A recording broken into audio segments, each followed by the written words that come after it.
They say the truth will set you free. But first, it'll destroy everything you thought you knew. My name is Brian, I'm 34 years old, and I'm a firefighter. This is the story of how a misdirected voice message revealed that my wife had been cheating on me with our neighbor, and how I used that same technology to plan the perfect confrontation. My wife Amy and I had been married for 6 years. We met through mutual friends, dated for 2 years before getting married. No kids yet, though we'd been trying for the past year. She worked as a marketing coordinator for a tech startup, working from home most days. Our neighbor Mark lived across the street, single guy, mid-30s, worked in finance or something.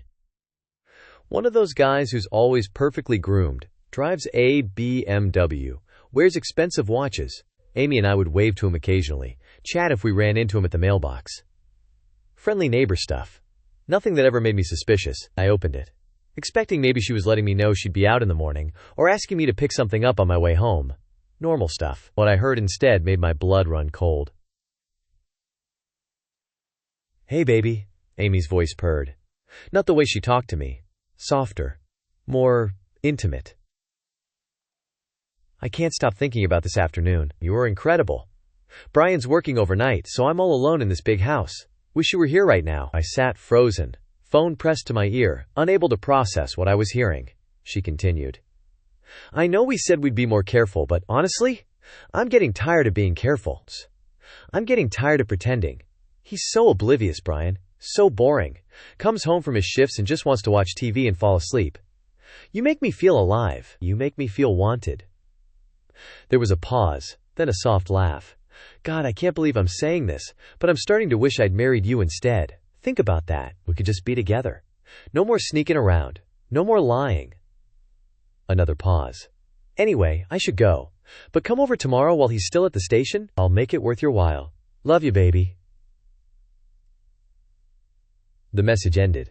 I sat there in the empty common room, staring at my phone, replaying what I'd just heard.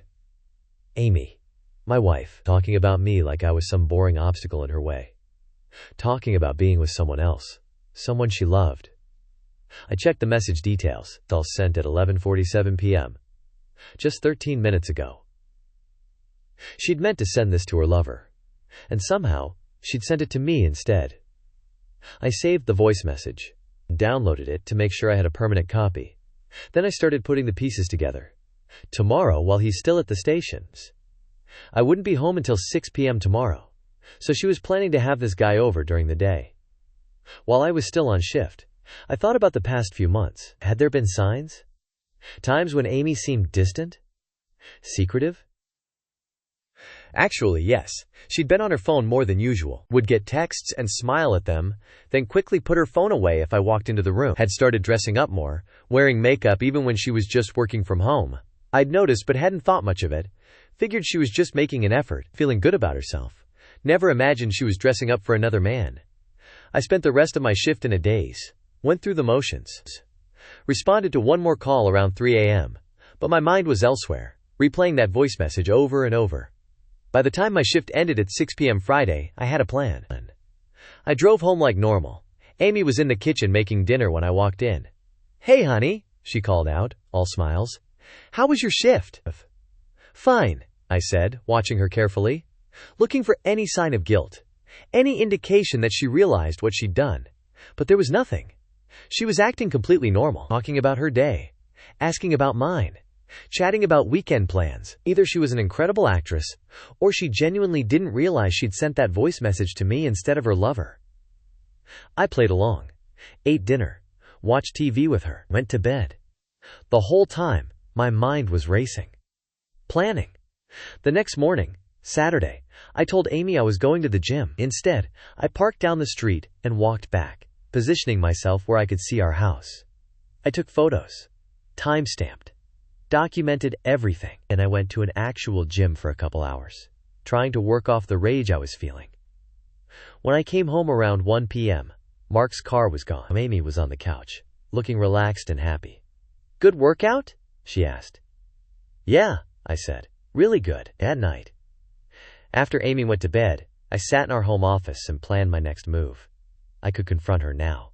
Show her the voice message. Tell her I knew everything. Oh, but where was the satisfaction in that? No, I wanted her to know exactly how I'd discovered it. I wanted her to feel the same shock and betrayal I'd felt, and I knew exactly how to do it. I opened my phone's voice memo app and started recording. "Hey, Amy," I said, keeping my voice calm and conversational. "By now, you've probably figured out that you sent me that voice message Thursday night. The one where you called me boring and oblivious, where you talked about Mark and how you wished you'd married him instead." I paused, choosing my words carefully. "I want you to know that I heard every word, and I want you to know that I'm not the oblivious idiot you think I am. I saw Mark come over this morning. I have photos. Timestamped. I have your voice message saved. I have evidence of everything." Another pause. My voice was steady, but I could feel the emotion building. "I loved you, Amy. I trusted you. I worked 24-hour shifts saving people's lives, and I came home to you because I thought you were my home. Turns out you were just using that time to be with him." Stop the recording. Listen to it. It was perfect. Calm, controlled, devastating. I set it to send to Amy's phone at 8 a.m. Monday morning. By then, I'd be moved out, staying at my brother's place, starting the divorce process, but I wasn't done. I made copies of the voice message Amy had sent me, sent one to my lawyer, sent one to my brother, with a message explaining what was going on. I wanted people to know. Wanted witnesses to the truth. Then, I sent Amy's voice message to Mark. No explanation. Just the audio file. Let him hear how she talked about me. Let him wonder what I was going to do about it. Let him sweat. Sunday, I started packing. Waited until Amy went out for her morning run. Then I loaded everything I cared about into my truck. Clothes, personal items, some furniture she'd never noticed was gone, important documents. When she came back, I was sitting on the couch watching TV like nothing had changed. "Want to get brunch?" she asked. "That place you like downtown?" "Sure," I said. "Last meal with my wife." "Might as well." We went to brunch. She talked about her week, her work, and nodded along, thinking about how this was the last time we'd do this, the last time I'd pretend everything was fine. "You okay?" she asked at one point. "You seem distracted, just tired." I lied. "Rough week." Sunday night, after Amy went to bed, I left. Loaded the last of my stuff into my truck and drove to my brother's place. Left my keys on the kitchen counter with a note. "Check your phone Monday morning." Monday morning at 8 a.m., my pre-recorded message sent to Amy's phone. At the same time, my lawyer sent her divorce papers via email and courier. My phone started ringing around 8:15. Amy. I didn't answer. She called 6 more times in the next hour. Left voicemails begging me to call her back, to let her explain. I listened to them once, then deleted them. My brother called around 9. "Dude, that voice message. What the hell? I can't believe she talked about you like that." "Believe it," I said. "I heard it live Thursday night. Been planning this ever since." "Cold," my brother said, but he sounded impressed. "Very cold." She earned it. The divorce took 5 months. Amy tried to contest it at first, claimed I'd abandoned her, that we could work through this with counseling. My lawyer played the voice message for her lawyer. After that, things moved quickly. Mark apparently broke things off with her the day he received that voice message. Didn't want to be involved in a messy divorce. Didn't want to be labeled as a homewrecker. Convenient moral standards. Amy tried to reach out several times during the divorce. Emails, texts, even showed up at the fire station once. My captain had to ask her to leave. "I never meant for you to hear that message," she said in one email. "I was venting. I didn't mean those things." But she did mean them. That's why they hurt so much. The settlement was fair. We split everything 50-50. Sold the house and divided the proceeds. No kids meant no custody battles. Clean break. Except it wasn't clean. Not for me. I kept thinking about that voice message. The way she'd sounded so happy talking about him, so contemptuous talking about me. Boring. Oblivious. Like I was nothing to her. I went to therapy. My therapist said it was important to process the betrayal, to work through the anger. "She showed you who she really was," my therapist said. "Believe her." I'm dating again now. It's been a year since the divorce was finalized. It's strange, trying to trust someone new. Every time a date is on her phone, I wonder who she's texting. Every time she seems distant, I wonder if she's thinking about someone else. But I'm working on it. Taking it slow. Being honest about my trust issues up front. Turns out, that was my mistake. Trusting too much. Believing too easily. I ran into Mark about 6 months ago. At a gas station, of all places. We made eye contact. He looked uncomfortable. Started to say something. I just stared at him until he got in his car and left. I don't have anything to say to him. He's not worth my time. Amy, I heard through mutual friends, is dating someone new. Some guy from her company. I hope he's better at detecting lies than I was. I hope she's learned something. But honestly, I don't care either way. That voice message is still saved on my phone. I don't listen to it anymore, but I can't seem to delete it. Maybe it's evidence of the marriage I thought I had. Maybe it's a reminder to never be that trusting again. Either way, it sits there in my voice memos folder. Permanent proof that sometimes the worst truths come in the form of messages meant for someone else. If there's a lesson in all this, it's to trust your gut and maybe to double check who you're sending messages to before you hit send.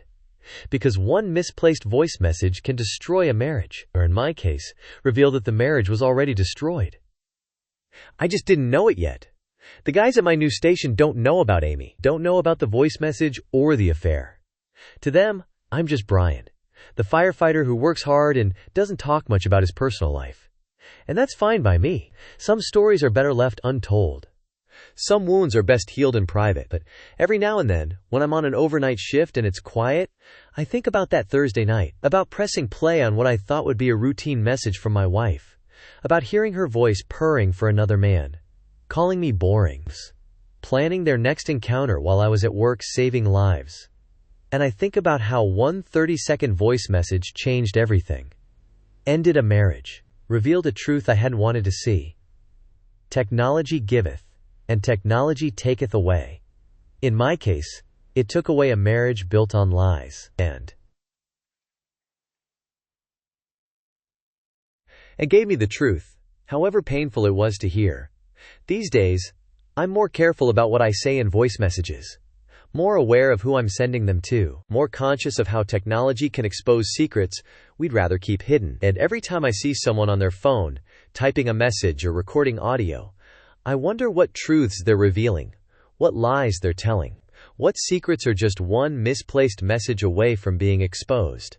Because that's the thing about technology. It remembers everything, every word, every message, every moment of betrayal. And sometimes, that's exactly what you need to move on.